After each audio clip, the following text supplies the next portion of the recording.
Aku melihat potensi teman-teman itu pada punya karya yang bagus, cuman banyak teman-teman yang karyanya tidak terdokumentasikan secara bagus. Makanya Total Perkusi sebagai wadah perkusi memfasilitasi teman-teman untuk membuat album ini. Pemain drum intinya harus punya karya, terus karya itu bisa diapresiasi, tidak hanya didengar tapi juga bisa dipelajari. Idenya sederhana, cuman mendokumentasikan karya teman-teman.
Teman-teman yang pengen belajar drum itu kan kebanyakan referensi selalu dari luar negeri, sedangkan teman-teman kita sendiri banyak yang sangat potensial untuk itu.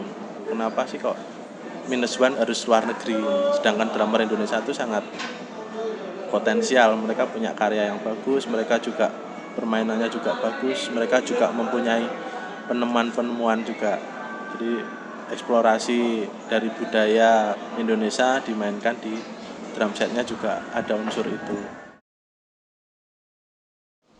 Tantangan untuk menuju ke situ jelas sumber dayanya satu, terus dua, teman-teman kurang merasa percaya diri dengan karyanya karena selama ini selalu dihantui dengan bahwa minus one itu dari luar, sedangkan kalau bawa karya sendiri kayak kurang pede, apalagi membuatnya itu dengan bentuk musik yang bermacam-macam selera mereka. Kita harus meyakinkan mereka udah pede lah, toh juga nanti akan memberikan sesuatu kepada orang yang dengar. Tantangan yang paling menonjol dari proses ini tuh kan bekerja dengan seniman yang sangat beragam. Itu juga penanganannya sangat beragam. Jadi kita harus meluangkan pikiran, waktu dan tenaga untuk mencari kemungkinan, mengunduh permasalahan sebelum masalah itu terjadi. Maka itu yang kita selalu kalkulasi untuk mengantisipasi dan dengan cara kerja yang lebih efektif, saya kira itu yang penting, karena tanpa efektivitas pekerjaan dan akurasi pemikiran, saya kira itu nggak akan bisa berjalan. Maka kita mulai dengan mempertemukan konsep, mereka presentasi tentang teknis prosedurnya, terus kita membongkar apa yang mungkin, apa yang tidak mungkin, apa yang bisa dilakukan dan seterusnya.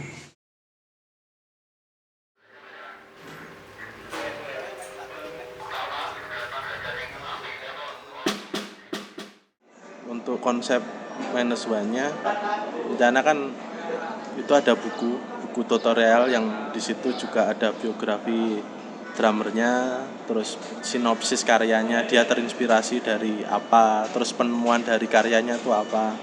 Misal ada teknik yang dimainkan di karyanya itu kan bisa dibedah di situ. Jadi itu bagian dari riset juga sih. Oh ternyata ada penemuan dari teman-teman perkusi itu ini.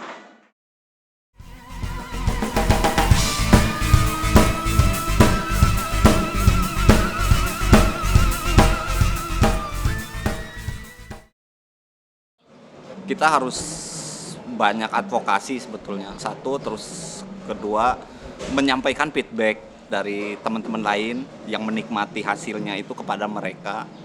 Terus ini sebagai titik awal, walaupun sebetulnya idealisnya belum sampai, artinya kita masih oke, kita yang normatif dulu.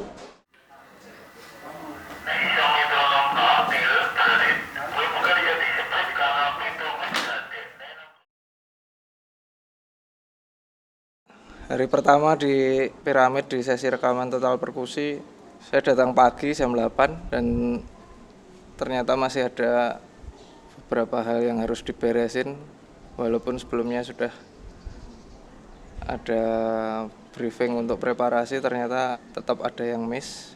Akhirnya saya harus clear area cuman berdua. Harus mindahin meja-meja kursi yang berat banget. Terus habis itu masih mikir routing tetek bengeknya. Estimasi rekaman yang harusnya mulai antara jam 9 sampai 10 akhirnya jadi molor sangat jauh.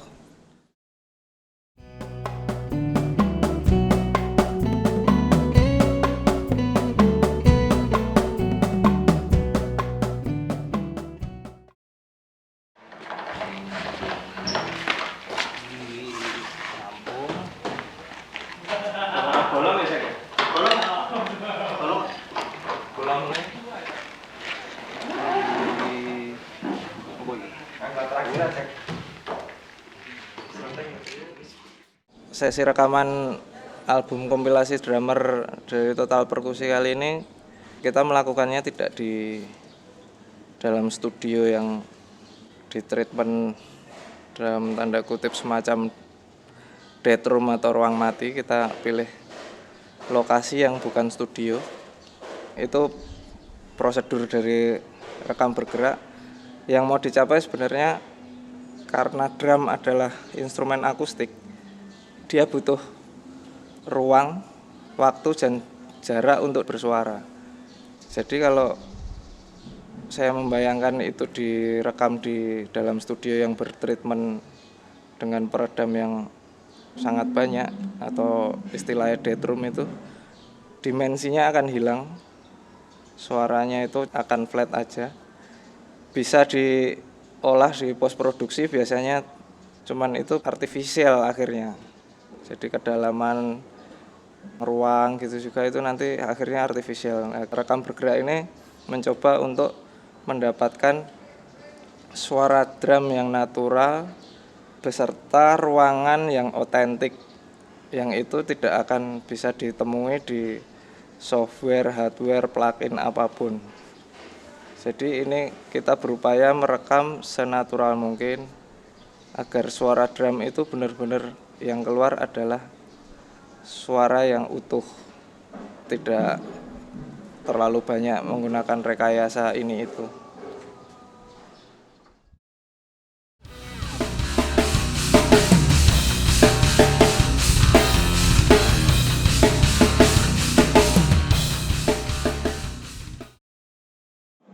Banyak sekali perbedaannya ketika perekaman studio dan di tempat besar seperti ini, terutama permasalahan akustik instrumennya itu lebih jelas sesuai dengan apa yang dihasilkan dari instrumen itu sendiri.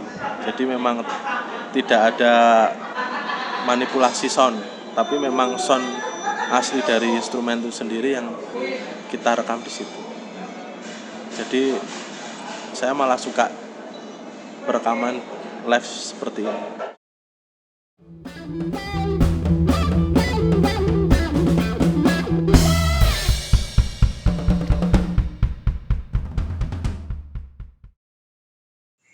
Pada dasarnya rekaman Total Perkusi sesi ini banyak yang sangat personal setting drumnya, sehingga kita harus benar-benar mengeksplorasi kemungkinan timbre dari permainannya, karena itu berkaitan dengan produksi suara yang memang harus tercapai dengan baik. Jadi kadang-kadang banyak diskusi sama pemain tentang tuning terutama, terus tentang rhythmic structure yang berkaitan dengan tuning, karena itu yang betul-betul krusial di dalam rekaman. Jadi kalau si musisi aja nggak tahu suara instrumennya dia yang benar seperti apa, sound akustiknya seperti apa, itu akan jadi masalah besar. Mulai dari nol udah kita pesan bahwa instrumen harus kondisi fit, tuningnya harus benar sesuai dengan jenis karyanya seperti apa. Terus kalau itunya sudah jadi, dari tim rekam bergerak juga memilih mic yang tepat untuk itu, posisi miking, agar suaranya benar-benar dapat sesuai seperti yang musisi inginkan dan rekam bergerak inginkan. Kendalanya agak sedikit spesifik. Kenapa? Karena masalah tuning ini sangat krusial, dimana ketika rekaman drum di dalam konteks musik akustik, tuning drum itu menjadi faktor utama, dimana drum itu juga memiliki satu pitch atau pembedaan warna bunyi. Jadi eksplorasi warna bunyi ini yang juga menjadi bagian penting dari artistik bunyinya itu sendiri. Yang kita harapkan adalah si musisi akhirnya paham bahwa instrumen yang dia mainkan, dalam hal ini drum, itu adalah instrumen yang dari segi kualitas suara harus benar-benar fit.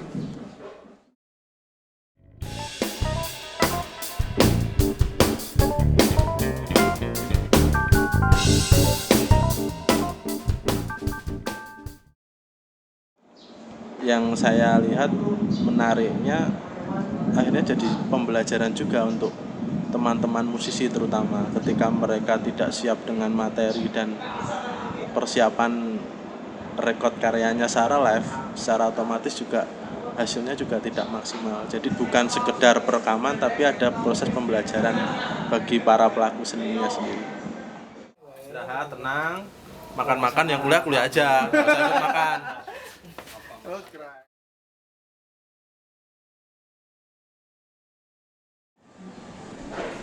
Hari kedua rekaman total perkusi, kalau dirasain capek karena kemarin hari pertama sampai jam 12. Sekarang kita mulai dari jam 8 tadi. Kalau kesannya sih ada beberapa pemain yang kurang prepare, ada juga. Ada pemain yang udah siap, saking siapnya jadi grogi juga ada. Tapi secara all masih bisa lanjut, masih bisa jalan lah program ini. Kedepannya mungkin siap ke teknis aja sih. Persiapan teknis kemarin agak lama, dari loading sampai ready rekaman tuh hampir 4-5 jam. Ya mungkin prepare teknisnya. Sebenarnya kalau untuk kendala mungkin ya lebih ke teman-teman sendiri untuk mengatur waktu, tapi kalau untuk proses produksinya sih saya nggak terlalu banyak mengalami permasalahan karena sudah memang dipersiapkan sebelumnya.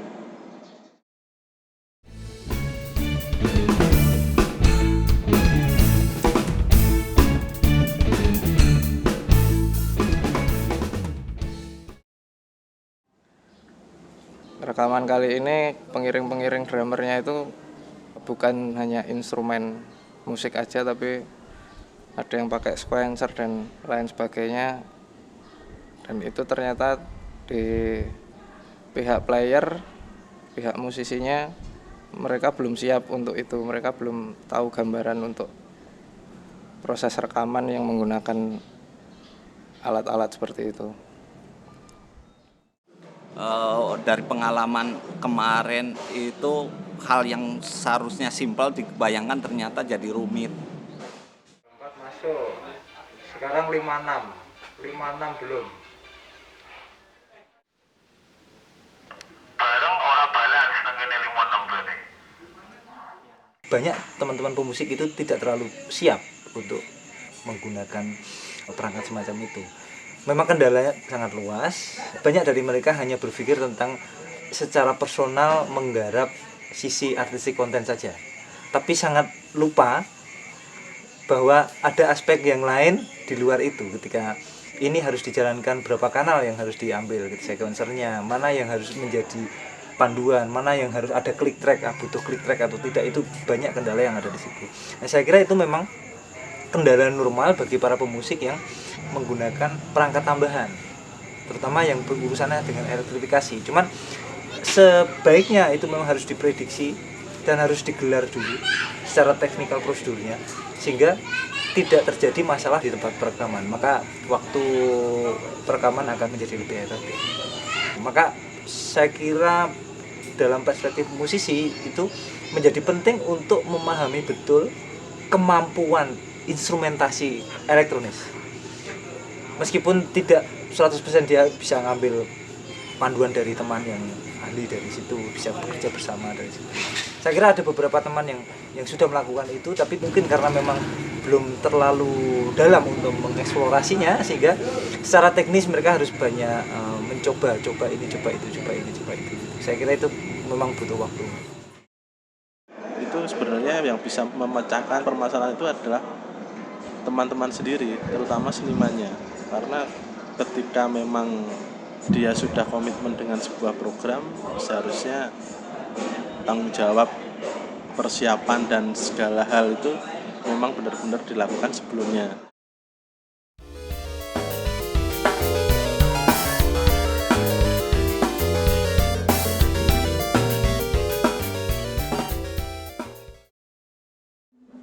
Kalau selama ini yang saya amati adalah kebanyakan, nggak semua sih, kebanyakan para musisi itu terlalu mengandalkan sound engineer.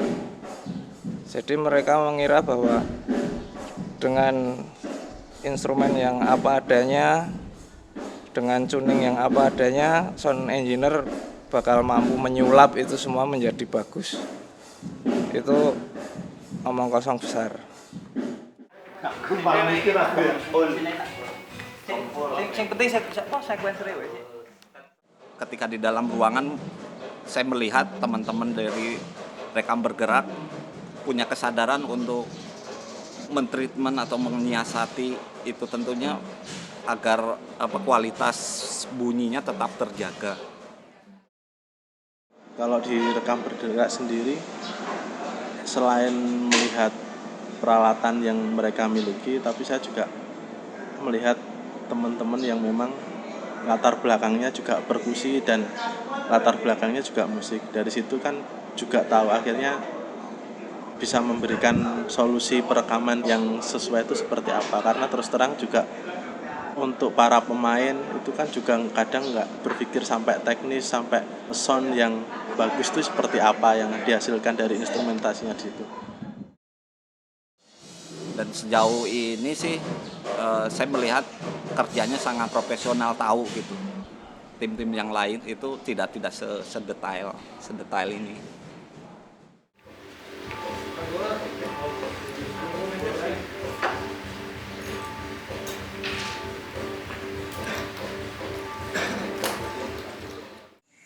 Sebenarnya kalau dalam kacamata sebagai tukang rekam, itu proses macam ini, jadi mempertemukan langsung antara seniman pembuatnya, terus total perkusi yang semacam jadi produser lah, kira-kira begitu, terus kita sebagai partner teknisi untuk rekaman. Ini semacam proyek kolaborasi saya kira. Proyek ini dibangun atas jejaring komunitas yang idenya sebetulnya saling berbagi kemampuan. Jadi senimannya berbagi karya, total perkusi berbagi organisasi, rekam bergerak berbagi fasilitas dan SDM, pemikiran dan sebagainya tentang cara masak dan proses rekaman. Saya kira itu yang penting. Untuk memancing mereka dulu berbuat aja itu udah bersyukur gitu mereka mau terlibat dalam proyek ini. Sebetulnya kasus rekaman keliling begini ini kan kita tuh membangun studio. Jadi ini yang menjadi penting untuk kerja kolaborasi semacam ini. Jadi membangun studio di mana tempat itu bukan studio, tapi kita berlakukan seperti ruang rekam. Jadi kita membangun temporary studio. Ada acoustic treatment yang sangat tradisional. Itu tantangan sangat menarik. Dan ilmunya banyak di situ.